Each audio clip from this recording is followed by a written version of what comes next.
What's going on, everybody? It's Matt once again, and welcome to the Pop Complex.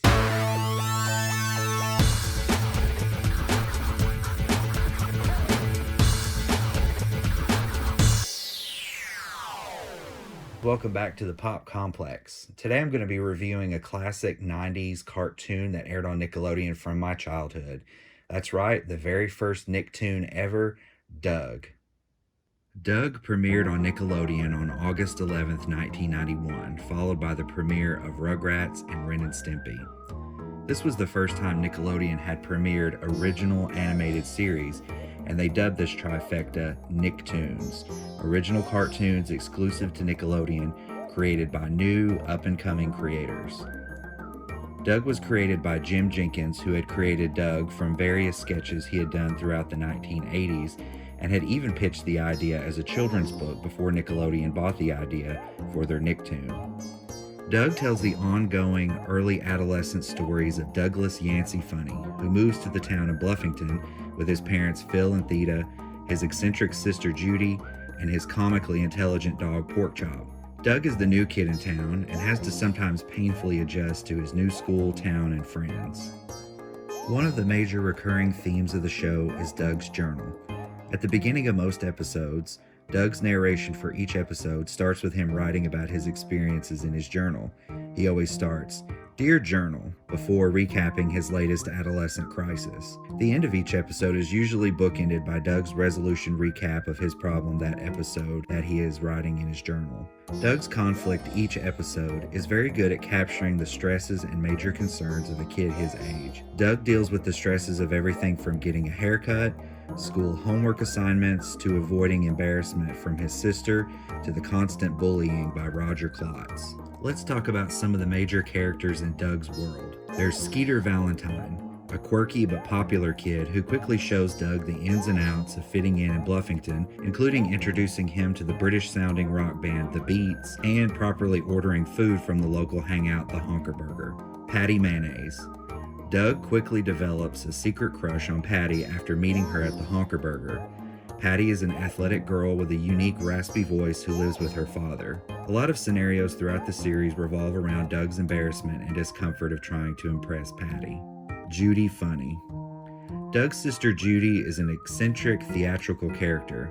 She's always wearing dark sunglasses and a beret. Judy is really into theater, acting, and moody poetry. She is stereotypically artsy and comes off as a lurking source of embarrassment for Doug. Roger Klotz. Roger is a leather jacket wearing bully who is always giving Doug a hard time.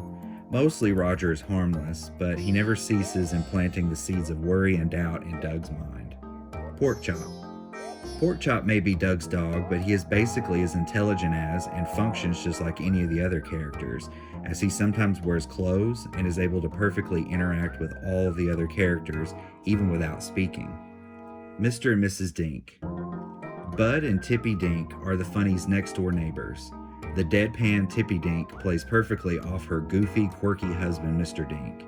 Mr. Dink is obviously very wealthy because he is always showing off his latest, state-of-the-art, futuristic gadgetry that is, as Mr. Dink puts it, very expensive. But his gadgets always somehow comically backfire on him. Mr. Bone. The principal of Doug's school, Lamar Bone, is worth mentioning here because he is a blatant Barney Fife ripoff from the Andy Griffith Show, from his look down to his voice. Mr. Bone is a comically strict, authoritarian principal with a penchant for yodeling.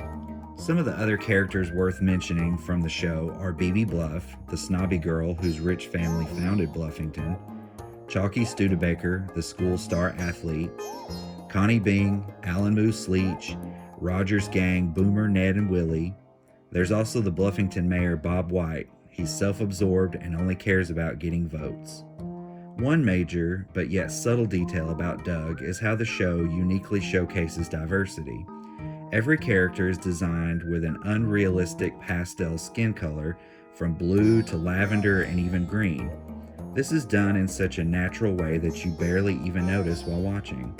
Doug also has a very active imagination, which he employs regularly to help solve his problems and mitigate his stress. Doug creates several alter ego heroes in his daydreams. First, there's the ultra-smooth James Bond parody Smash Adams. There's the Indiana Jones-style adventure hero Race Canyon. But most frequently appearing in Doug's daydreams is his superhero alter ego, Quail Man, who wears a belt on his head and his underwear on the outside of his pants. Doug originally ran for 4 seasons on Nickelodeon and was later picked up as a brand new series by Disney, where it focused on slightly older versions of the same well-known characters. It was more like a continuation of the original series on Nickelodeon. This series is often regarded by Doug fans and 90s Nick kids as nowhere near as good as the Nickelodeon original run, so I won't be talking about Disney's Doug series today. What made Nickelodeon's Doug great to watch as a kid for me was how well I could relate to Doug's childhood problems and stresses. Doug was a character who thought like me about the world around me and worried about the same things that I did. But rewatching the series as an adult, I now truly understand the meaning of each episode, that the things that seem so bad at the time that we stress about the most really aren't that big of a deal, and that they always turn out okay in the end. Alright guys, thanks for watching today's Pop Complex review of Nickelodeon's Doug. If you like this video, please hit that like button, comment down below and tell me what you think.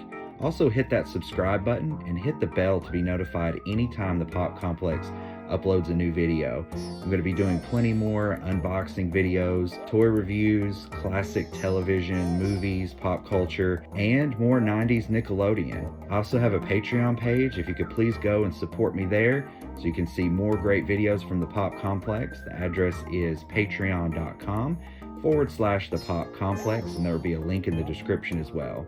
Once again guys, thanks for watching, and I'll see you later from the Pop Complex.